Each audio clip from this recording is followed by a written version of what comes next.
श्री स्वामी समर्थ सर्वांना. ताईंनो, वटपौर्णिमा ही सोमवार 29 जून 2026ला आहे. वार आहे सोमवार. पूजेचा शुभ मुहूर्त काय आहे?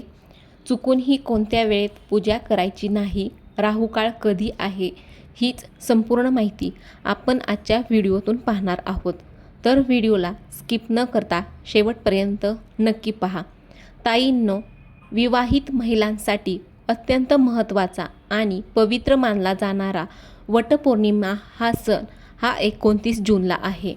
ज्येष्ठ महिन्यातील पौर्णिमा तिथीला वटपौर्णिमा ही साजरी केली जाते.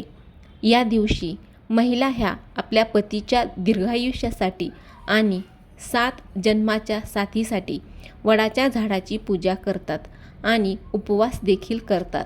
वटपौर्णिमेच्या दिवशी सुवासिनी स्त्रिया अखंड सौभाग्यासाठी वडाच्या झाडाची पूजा करतात, व्रत ठेवतात. तर ताईंनो, यंदा वटपौर्णिमेचा शुभ मुहूर्त हा काय आहे? तर यंदा वटपौर्णिमा ही सोमवार 29 जून 2026 रोजी साजरी केली जाणार आहे.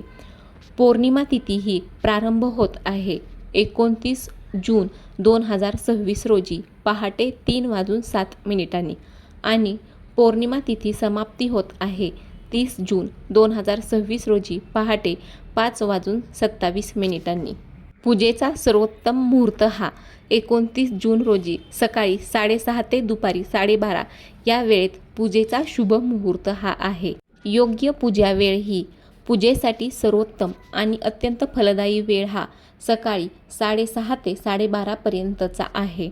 पूजेचे महत्त्वाचे नियम हे: वडाच्या झाडाला सूत किंवा पांढरा धागा हा गुंडाळताना 7 प्रदक्षिणा ह्या पूर्ण कराव्यात. वडाच्या झाडाला पाणी घालताना आणि फेऱ्या मारताना पतीच्या दीर्घायुष्यासाठी प्रार्थना ही करायची आहे. वटपौर्णिमेच्या दिवशी दुपारी 12:30 ते 2:30 या तासांच्या कालावधीत वडाची पूजा करणे हे अशुभ मानले जाते, कारण हा राहुकाळ किंवा निषिद्ध काळ असल्याने या वेळेत वटवृक्षाची पूजा करणे हे टाळायचे आहे. वटपौर्णिमेची मुख्य पूजा करण्यासाठी 29 जून रोजी सकाळी 6:30 ते दुपारी 12:30 वाजेपर्यंतची वेळ ही अत्यंत फलदायी आणि सर्वोत्तम मानली गेली आहे. या 6 तासांच्या शुभ मुहूर्तात महिला आपली पूजा ही पूर्ण करू शकतात. परंतु 29 जून रोजी दुपारी 12:30 ते दुपारी 2:30 या तासांच्या कालावधीत वडाच्या झाडाची पूजा करणे हे अशुभ मानले जाते. त्यामुळे तुम्ही चुकूनही या वेळेत पूजा करू नका. त्यामुळे महिलांनी या दुपारच्या वेळेत पूजेचे विधी करणे हे टाळायचे आहे. पूजेसाठी साहित्य काय लागणार आहे? तर पूजेला बसण्यापूर्वी तुमच्याकडे हे साहित्य हवे: हळद, कुंकू, अक्षता, फुले आणि तेलाचा किंवा तुपाचा दिवा.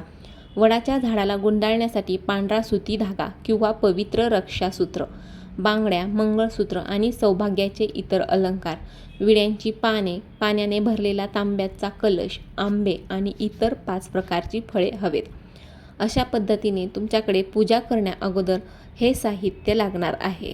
वटपौर्णिमेच्या दिवशी वटवृक्षाची शास्त्रोक्त पद्धतीने पूजा ही कशी करावी, अगदी साध्या सोप्या पद्धतीने कमी साहित्यामध्ये पूजा कशी करावी?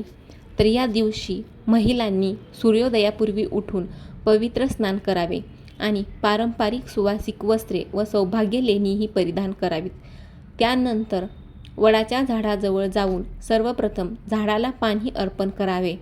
त्यानंतर हळद, कुंकू लावून अक्षता, फुले आणि फळे अर्पण करावीत. यानंतर देवी सावित्रीचे ध्यान करून वडाच्या झाडाला पांढरा सुती धागा गुंडाळत झाडाभोवती प्रदक्षिणा घालावी. या प्रदक्षिणेदरम्यान महिला आपल्या पतीच्या दीर्घायुष्यासाठी आणि 7 जन्माच्या साथीसाठी प्रार्थना करतात. पूजेचा विधी पूर्ण झाल्यानंतर सर्व महिला एकत्र येऊन सावित्री आणि सत्यवान यांची पवित्र कथा ही ऐकतात किंवा वाचतात, ज्याला या सणामध्ये सर्वोच्च आध्यात्मिक महत्त्व आहे आणि सर्वात जास्त महत्त्वाचे स्थान आहे. ताईंनो, तुम्हाला माहीत आहे का वटपौर्णिमा साजरी का केली जाते? तर वटपौर्णिमा साजरी करण्यामागे एक अतिशय सुंदर आणि पौराणिक कथा आहे. धार्मिक श्रद्धा देखील आहे. हा सण हा प्रामुख्याने पतीच्या दीर्घायुष्यासाठी साजरा केला जातो. वटपौर्णिमा साजरी करण्याचे सर्वात मुख्य आणि धार्मिक कारण म्हणजे सावित्री आणि सत्यवान यांची कथा. पौराणिक कथेनुसार सत्यवानांचा मृत्यू निश्चित होता. जेव्हा यमराज सत्यवानाचे प्राण घेऊन जाऊ लागले, तेव्हा त्यांची पत्नी सावित्री हिने आपल्या बुद्धीच्या, चातुर्याच्या आणि पातिव्रत्याच्या बळावर यमराजाला प्रसन्न केले. तिने यमराजाकडून आपल्या पतीचे प्राण हे परत मिळवले. सावित्रीने सत्यवानांचे प्राण परत मिळवण्यासाठी वडाच्या झाडाखालीच बसून प्रार्थना केली होती आणि यमराजाशी संवाद साधला होता. वडाच्या झाडाखालीच सत्यवानाला पुन्हा जीवनदान मिळाले. म्हणूनच आपल्या पतीला देखील सत्यवानासारखे दीर्घायुष्य लाभावे यासाठी विवाहित महिला हा सण साजरा करतात. या दिवशी वडाच्या झाडाचीच पूजा का केली जाते? याला विशेष कारण काय आहे? तर वडाचे झाड हे शेकडो वर्ष जिवंत राहते. त्याला अनेक पारंब्या फुटतात आणि ते वादळ वाऱ्यात देखील भक्कम उभे राहते. आपल्या पतीला आणि कुटुंबालाही वडाच्या झाडासारखे दीर्घायुष्य मिळावे आणि आरोग्य, स्थैर्य लाभावे या भावनेने वडाची पूजा केली जाते. हिंदू धर्मात असे मानले जाते की वडाच्या झाडामध्ये ब्रह्मा, विष्णू आणि महेश या तिन्ही देवांचा वास असतो. त्यामुळे वडाची पूजा केल्यामुळे अखंड सौभाग्य हे लाभते. तर बघा ताईंनो, 29 जून 2026 वार आहे सोमवार. या दिवशी तुम्हाला वटपौर्णिमेची पूजा ही शुभ मुहूर्तावरतीच करायची आहे. चुकून देखील तुम्हाला ह्या वेळेमध्ये पूजा करायची नाही. तुम्हाला राहू काळामध्ये ही पूजा करायची नाही, कारण हा काळ हा अत्यंत अशुभ काळ मानला गेला आहे. वटपौर्णिमा किंवा इतर कोणत्याही शुभ कार्यात पूजेमध्ये राहू काळ हा टाळावा. राहू काळ म्हणजे नक्की काय? तर राहू हा एक छायाग्रह आहे, जो पापी ग्रह मानला जातो. सूर्योदयापासून ते सूर्यास्तापर्यंतच्या दिवसाच्या भागाला 8 समान भागात विभागले जाते. त्यातील एक भाग सुमारे 1 तास 30 मिनिटे हा राहूच्या प्रभावाखाली असतो. या विशिष्ट 1.5 तासाच्या किंवा 2 तासाच्या याला राहू काळ म्हणतात. हा काळ हा प्रत्येक वारी वेगवेगळ्या वेळी येतो. राहू काळामध्ये पूजा का करू नये किंवा कोणतेही शुभ कार्य का करू नये? कारण राहू हा ब्रह्म, अडथळे, राग आणि नकारात्मकतेचा कारक मानला जातो. या काळात राहूचा प्रभाव हा सर्वात जास्त असतो. त्यामुळे या काळात केलेल्या पूजेमध्ये मन एकाग्र होत नाही आणि पूजेत विघ्न येण्याची शक्यताही असते. त्यामुळे या काळामध्ये पूजाही करू नये.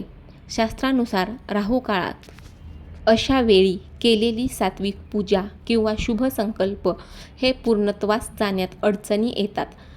राहू काळात सुरू केलेले कोणतेही नवीन काम, लग्नकार्य, गृहप्रवेश किंवा मोठी पूजा यशस्वी होत नाही किंवा तिचे पूर्ण फळ हे मिळत नाही. त्यामुळे या काळामध्ये ही पूजा ही करू नये. वटपौर्णिमेची मुख्य पूजा नवीन वस्तू खरेदी करणे, प्रवासाची सुरुवात किंवा कोणतेही मंगल कार्य हे तुम्ही या काळामध्ये करू नका. जर तुम्ही आधीच पूजा सुरू केली असेल आणि मध्येच राहू काळ आला तर पूजाही थांबवण्याची गरज नसते. तसेच राहू काळात मनातल्या मनात देवाचे नामस्मरण करणे, हनुमान चालीसा किंवा दुर्गा देवीचे पाठ करणे हे शुभ मानले जाते, कारण यामुळे राहूचा नकारात्मक प्रभाव हा कमी होतो. थोडक्यात सांगायचे तर वटपौर्णिमेसारख्या पवित्र व्रताचे पूर्ण फळ मिळावे आणि संसारामध्ये कोणतीही बाधा येऊ नये यासाठी राहू काळ सोडून इतर शुभ मुहूर्तावरती पूजा करायची आहे. तर ताईंनो, व्हिडिओमधील माहिती ही तुम्हाला माहितीपूर्ण वाटली असेल तर व्हिडिओला नक्की लाईक करा, शेअर करा आणि चॅनलला देखील सबस्क्राईब करा. श्री स्वामी समर्थ.